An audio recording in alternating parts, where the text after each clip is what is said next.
We shouldn't have acronyms like WCNSF, wounded child, no surviving family.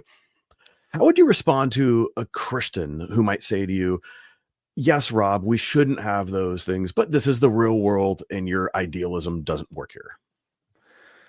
Okay. Well, the first thing I say is I'm not saying that we shouldn't have wars. I'm saying that Christians should not condone wars. We should be advocates of peace and justice.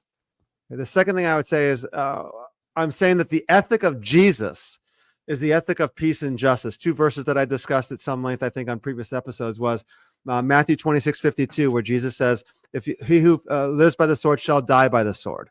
And then in Mark 10:42-45, Jesus contrasts the kingdom ethics of his kingdom with the way the Gentiles lord it over those in authority, but not so with you.